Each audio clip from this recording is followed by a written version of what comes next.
2022 foi o ano mais perturbador da história da nossa geração. A atenção do mundo nunca esteve tão voltada para a guerra entre dois países vizinhos. Nunca houve um apoio tão global, tão grande a um lado de um conflito e um ódio tão feroz pelo outro. Também vivemos uma guerra de informação sem precedentes, onde milhões já não conseguem reconhecer a verdade. Para lançar um ataque nuclear sem retaliação contra a Rússia. E, claro, o medo de uma guerra nuclear que, se estourar, afetará todos os países do nosso mundo.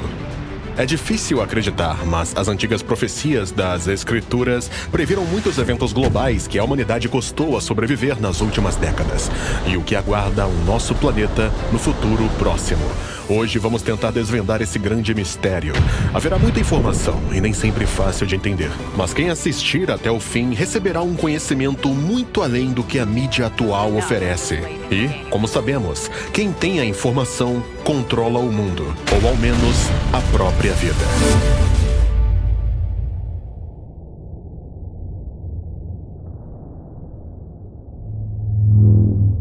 Séculos antes da nossa era, o rei da Babilônia, Nabucodonosor, teve uma visão que revelou as páginas do futuro, desde os seus dias até o fim da história mundial. O rei viu uma estátua gigante com cabeça de ouro, peito de prata, coxas de bronze, pernas de ferro e pés que eram uma mistura de ferro e barro. No fim, a estátua é destruída por uma enorme pedra, cortada de uma montanha sem mãos humanas, que então enche a terra inteira. O grande profeta de Deus, Daniel, falou sobre essa visão e registrou seu significado. Cada elemento da profecia simboliza impérios que se sucedem: Babilônia, Medo-Pérsia, Grécia, Roma e, claro, a Pedra, um reino que nunca será destruído, estabelecido pelo próprio Deus no fim da história. A maioria dos teólogos concorda com a interpretação dessa grande profecia, que em grande parte se cumpriu com precisão incrível. No entanto, Daniel e o apóstolo João nos contaram outros detalhes surpreendentes e complexos. Antes de apresentar os detalhes, vamos relembrar brevemente alguns eventos históricos. Em 28 de junho de 1914, num pequeno país chamado Bósnia, o nacionalista sérvio Gavrilo Princip assassinou o herdeiro do Império Austro-Húngaro, o arquiduque Francisco Ferdinando da Áustria. Esse evento de grande repercussão foi o estopim que acendeu o fogo de uma história até então desconhecida no cenário das guerras mundiais.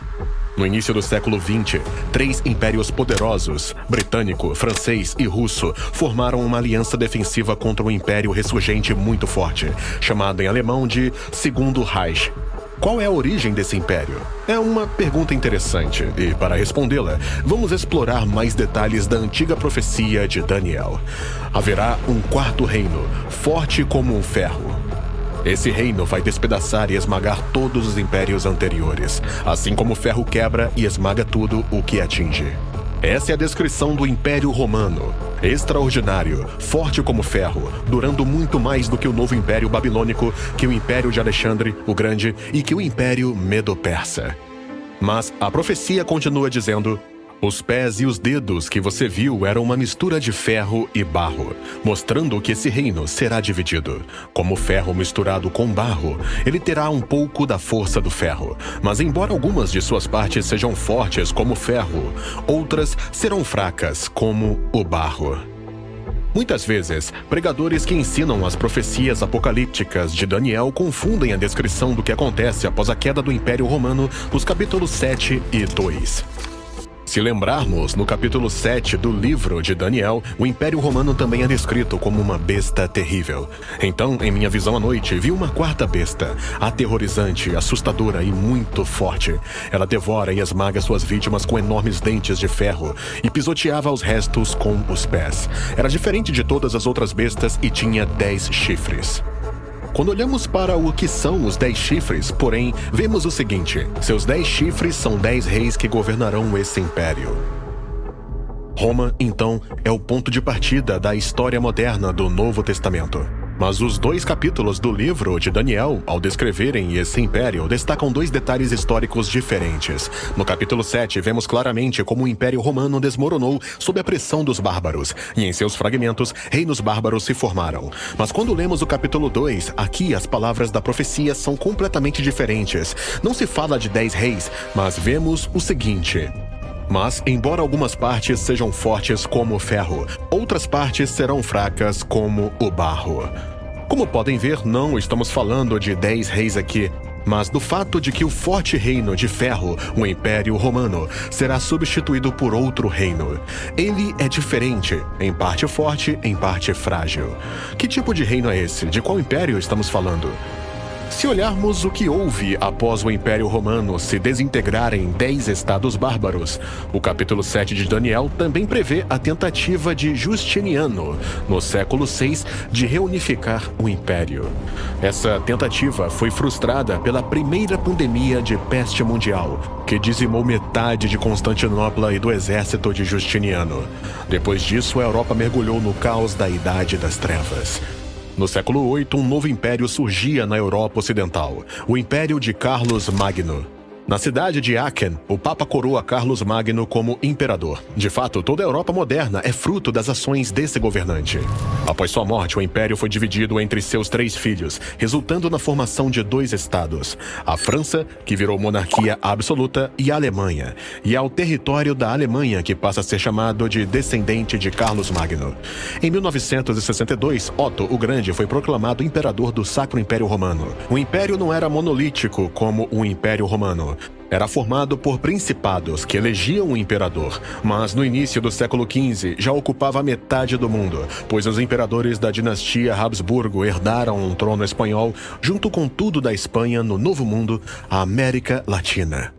Depois, como se sabe, a reforma separou uma parte do Sacro Império Romano, que era o apoio e a estrutura estatal da Roma Papal, que implantava o catolicismo pelo mundo. No entanto, sob Napoleão, pode-se dizer que o Sacro Império Romano foi liquidado.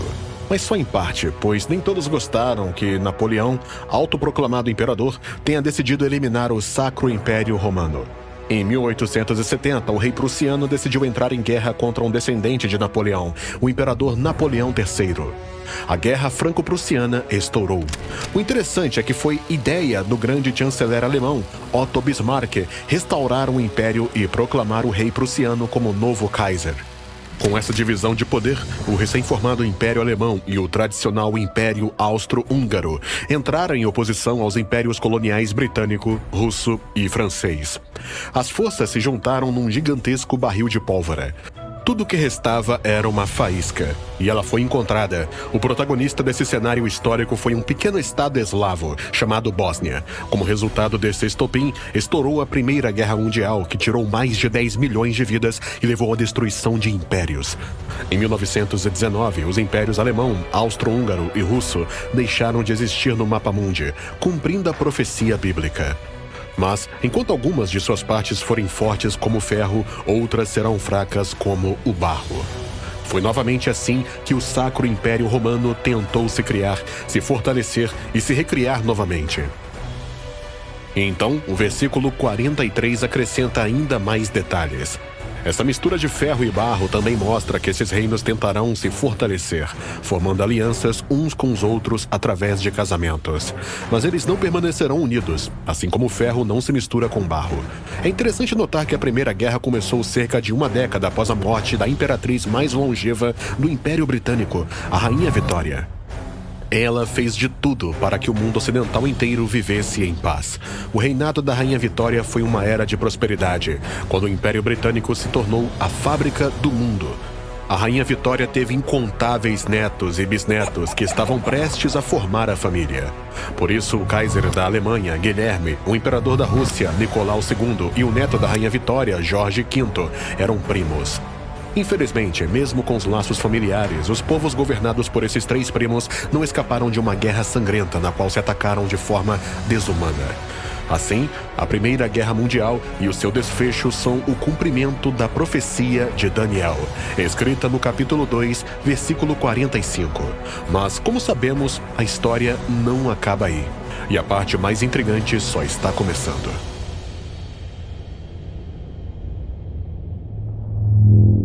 A última parte da profecia de Daniel tem atraído muita atenção dos estudiosos. Durante o reinado desses reis, o Deus dos céus estabelecerá um reino que jamais será destruído ou conquistado. Ele reduzirá todos esses reinos a nada e existirá para sempre.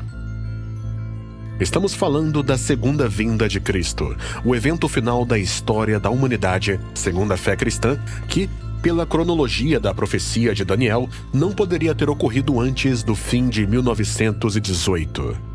Aqui faremos uma pausa para esclarecer algumas coisas muito importantes. Quando lemos o texto desde o início, o Deus dos céus estabelecerá um reino. Tudo fica claro, mas estas poucas palavras, durante o reinado desses reis, são misteriosas e ambíguas. Por isso, demoramos tanto para explicar a diferença entre o capítulo 7 e o capítulo 2 do livro de Daniel. Se assumirmos que o capítulo 2 fala dos estados bárbaros, como godos e vândalos, chegamos a um beco sem saída teológico, pois nos dias desses estados, Deus ainda não poderia estabelecer seu reino. O tempo ainda não havia chegado, pois, como já destacamos, no contexto de toda a profecia, a segunda vinda de Cristo não poderia ocorrer após a Primeira Guerra. Portanto, a primeira pergunta continua: o que se esconde por trás dessas palavras durante o reinado desses reis? Se entendemos que essas palavras se cumprem após o fim da Primeira Guerra, então os dias atuais em que vivemos podem ser chamados de período profético, que Daniel descreve como o reinado desses reis. O plano de se reunir num único império monolítico, parecido com Roma, não deu certo, mas esses reis permaneceram. Do que poderíamos estar falando aqui? Vamos avançar um século para os eventos dos quais somos contemporâneos. Em 2007, em Munique, o presidente da Rússia, Vladimir Putin, disse em um discurso que os Estados Unidos estão construindo um mundo unipolar, que isso é injusto e que a Rússia não pretende tolerar isso. É muito duvidoso que o presidente russo invista seu tempo no estudo das escrituras sagradas. No entanto, a ideia de um mundo unipolar é captada numa profecia bíblica, agora no livro de Apocalipse. Então vi outra besta subir da terra. Tinha 2 chifres como um cordeiro, mas falava com voz de dragão. Exercia toda a autoridade da primeira besta e exigia que a terra e seus habitantes adorassem a primeira besta, cuja ferida mortal havia sido curada. E como os milagres que podia realizar em nome da primeira besta, ela enganou a todos deste mundo. Ordenou que fizessem uma grande imagem da primeira besta, que foi mortalmente ferida e voltou à vida. Foi-lhe então permitido dar fôlego a essa imagem, para que pudesse falar. Então a imagem da besta ordenou que todos os que se recusassem a adorá-la fossem mortos. Ela exigiu que todos, pequenos e grandes, ricos e pobres, livres e escravos, recebessem uma marca na mão direita ou na testa, e ninguém poderia comprar ou vender nada sem essa marca. Lemos assim uma profecia bíblica, cujos personagens principais são uma primeira besta e outra besta.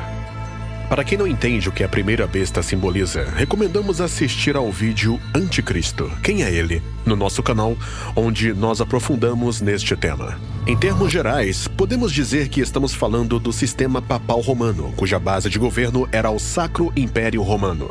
Mas que então essa outra besta simboliza, com seus 2 chifres como um cordeiro?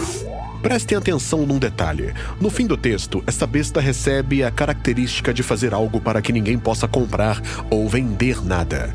Se exploramos esse aspecto e perguntamos quem hoje possui os mecanismos de influência que limitam a compra e venda, logo concluímos que, neste contexto, o papel de tal ator influente é desempenhado pelos Estados Unidos. Aqui temos uma profecia sobre um mundo unipolar. Para que ele deve ser construído? Isso também já foi dito. De acordo com a Escritura, a ideia de um mundo unipolar é enfatizada para unir todos na adoração à primeira besta. Lembramos mais uma vez, para os que querem estudar esse tema a fundo, assistam a esse vídeo no nosso canal. O link está na descrição. Contudo, como uma nação tão jovem quanto os Estados Unidos alcançou uma influência tão grande na economia mundial a ponto de moldar uma ordem mundial unipolar? Vamos mais uma vez voltar às páginas da história. Desde a escola, lembramos que a Primeira Guerra Mundial foi vencida pelos Estados Unidos. Como isso aconteceu? Na verdade, a Alemanha tinha uma grande chance de vencer. Não foi à toa que uma operação recrutou e enviou de volta a São Petersburgo um grupo de bolcheviques liderado por Lenin. Esse grupo foi que conseguiu tirar o Império Russo da Primeira Guerra. Por isso, os marechais alemães Hindenburg e Ludendorff tinham certeza de que mais um golpe derrubaria a França. Mas então, por acidente ou não, os alemães afundaram diante de todos um enorme transatlântico chamado Lusitânia. Muitos americanos morreram naquela ocasião.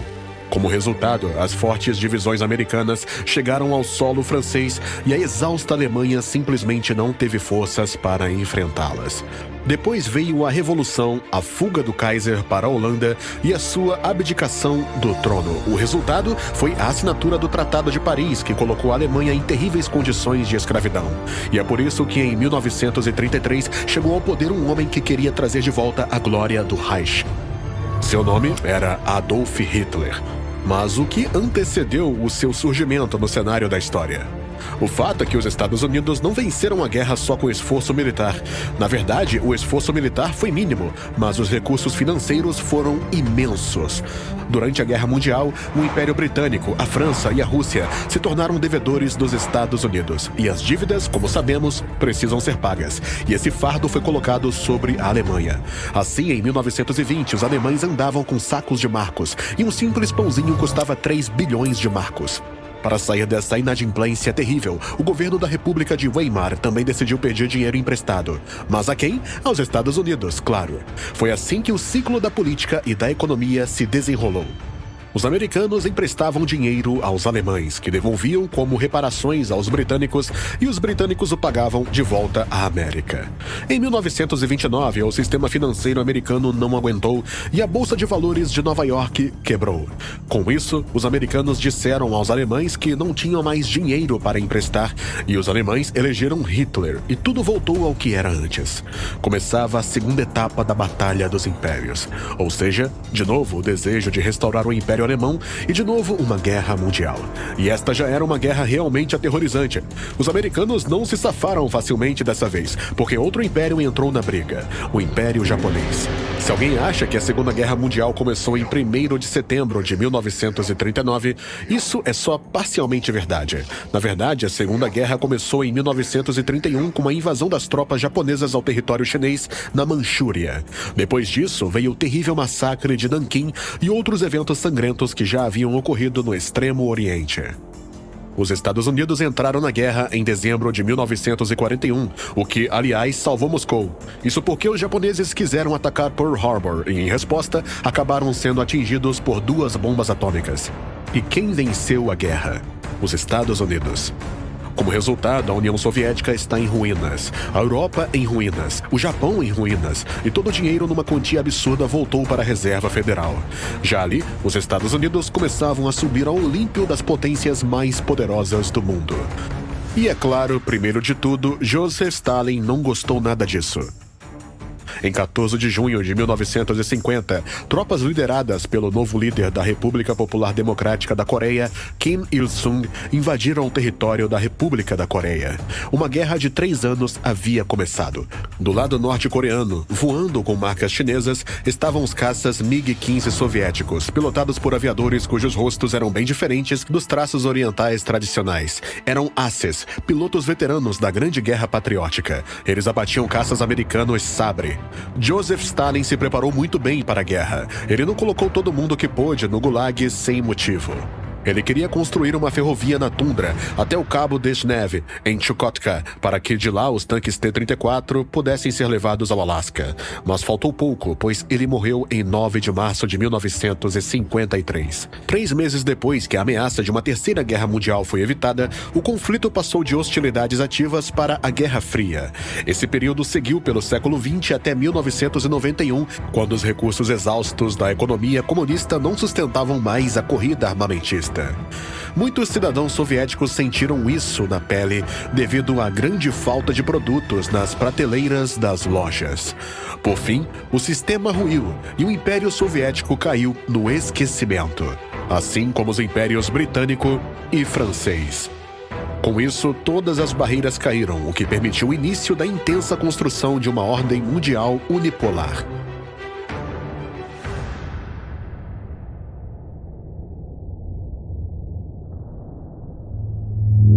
E o que vem a seguir? Alguma outra informação sobre os eventos no cenário político-religioso nos últimos anos ou meses da história mundial? A Bíblia continua a profetizar.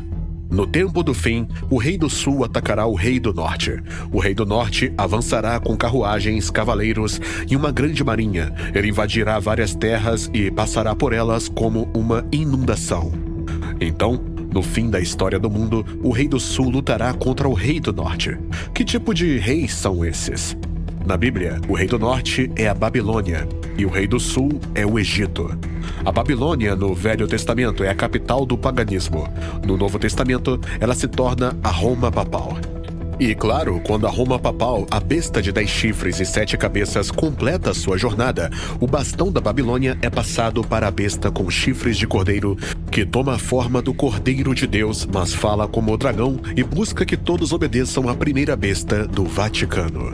E para isso, ela usa a alavancagem econômica que os Estados Unidos conseguiram após a vitória na Segunda Guerra Mundial. Quem é o rei do sul? Segundo a Bíblia, é o Egito, o protótipo da falta de Deus. Assim como Babilônia foi representada por várias entidades políticas, a falta de Deus também foi.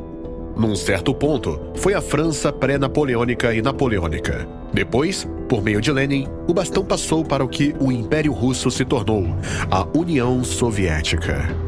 O Império Russo Czarista não se enquadra nessas características, mas a União Soviética sim. Hoje, porém, se olharmos qual nação representa a população mais descrente e personifica a ausência de Deus, fica claro que a Federação Russa não corresponde a essa definição bíblica. Mesmo com a invasão vergonhosa do território ucraniano pelas tropas russas e toda a anarquia de lá, globalmente a Rússia ainda é um país onde a principal religião oficial é o cristianismo. O rei do sul, nos tempos do fim, deve ser uma força em total negação a Deus. E, hoje em dia, uma força semelhante está presente numa região com uma população que supera o número de todos os outros habitantes do planeta, o Sudeste Asiático. E a ideologia mais ateia se concentra em 3 movimentos religiosos e filosóficos: o budismo, o confucionismo e o taoísmo. Ou seja, toda essa região basicamente vive e pratica sua ideologia sem Deus. Nas últimas décadas, vimos surtos militares em várias partes do mundo. Centenas de milhares de pessoas morreram e continuam morrendo. Isso é indescritivelmente terrível. No entanto, o ponto mais alto de conflito na história da humanidade é o confronto entre o rei do norte e o rei do sul, entre o ateísmo e a falsa adoração que o diabo instila no mundo crente. Atualmente, estamos na morada das mentiras. A única forma de o povo de Deus entender todos os eventos deste mundo é ler as escrituras sagradas e estudar a fundo as profecias. Se não entendermos isso, estaremos numa situação muito ruim no tempo do fim. Entre os milhares de falsidades na mídia de hoje, podemos evitar a armadilha do engano e manter nossa liberdade, navegando pela verdade revelada nas páginas da Bíblia. Centenas de profecias bíblicas já se cumpriram, falta tão pouco, e estamos vivendo nos últimos tempos da história mundial. E o que esse rei do norte fará é o seguinte: ele invadirá a gloriosa terra de Israel, e muitas nações cairão, mas Moabe, Edom e os líderes de Amon escaparão. Ele conquistará muitos países, e nem o Egito escapará. Terá controle sobre o ouro, a prata e os tesouros do Egito, e os líbios e etíopes serão seus servos. Mas notícias do leste e do norte o assustarão, e ele sairá com grande fúria para destruir e aniquilar a muitos. Tudo isso é sobre o rei do norte. Assim, embora a Rússia não seja o rei do sul, a profecia bíblica destaca que o mundo unipolar ainda será estabelecido, mas apenas por um curto período de tempo. O versículo 45 do capítulo 11 diz: ele armará suas tendas reais entre o mar e a gloriosa montanha santa, mas o seu fim chegará e ninguém o ajudará. O mundo unipolar não durará muito, porque conhecemos o seu fim. Naquele tempo, se levantará Miguel, o grande príncipe que protege o seu povo. Haverá um tempo de angústia como nunca houve desde o início das nações. Mas nesse tempo, o seu povo será liberto, todos os que tiverem o nome escrito no livro. Multidões que dormem no pó da terra acordarão, uns para a vida eterna, outros para a vergonha, para o desprezo eterno. Aqueles que são sábios brilharão como o fulgor do céu, e os que conduzem muitos à justiça, como as estrelas, para todo o sempre. Hoje ainda temos muitas perguntas sem resposta. Uma delas é: será que a guerra na Ucrânia será o detonador da Terceira Guerra Mundial ou de uma guerra nuclear? Será este o incentivo para que os Estados Unidos usem todo o seu poder? A Bíblia não nos dá uma resposta definitiva para isso. No entanto, ela aponta que o Rei do Norte criará uma paz unipolar temporária, que não durará, pois o grande príncipe, nosso Senhor Jesus Cristo, virá. E a salvação será apenas para os que tiverem o selo divino e os nomes escritos no livro da vida, que reconhecem Cristo Jesus com certeza absoluta e também se firmam na verdade da palavra de Deus. Este vídeo se baseia num sermão do Dr. Alexander Bolotnikov. O tempo dirá se essa interpretação das profecias de Daniel e Apocalipse é verdadeira, mas o que sabemos é que a verdade está no Senhor Jesus, que disse: "Eu sou o caminho, a verdade e a vida." Hoje é o momento ideal para se arrepender de verdade dos seus pecados e começar uma nova vida de acordo com os princípios divinos. Assim, nem as guerras e nem mesmo a morte serão temíveis, pois o Senhor deu aos que creem a garantia de uma nova vida imortal em seu reino eterno. A profecia bíblica final traz uma incrível esperança sobre o futuro para todos os cristãos. Ele enxugará de seus olhos toda lágrima, e não haverá mais morte, nem pranto, nem choro, nem dor, pois todas essas coisas já passaram. Caro amigo, muito obrigado por assistir. Te convidamos a se inscrever no nosso canal de crescimento espiritual, onde você receberá respostas e aprenderá a pensar contra a correnteza deste mundo. Se você está apenas começando sua jornada até Deus e quer estudar a Bíblia com a gente, pode deixar um pedido no link na descrição abaixo desse vídeo. Deixe sua opinião nos comentários. Quem tiver o desejo e a oportunidade pode apoiar financeiramente o nosso ministério. E se achou esse vídeo útil, por favor, compartilhe com seus amigos. Esperamos ver você de novo.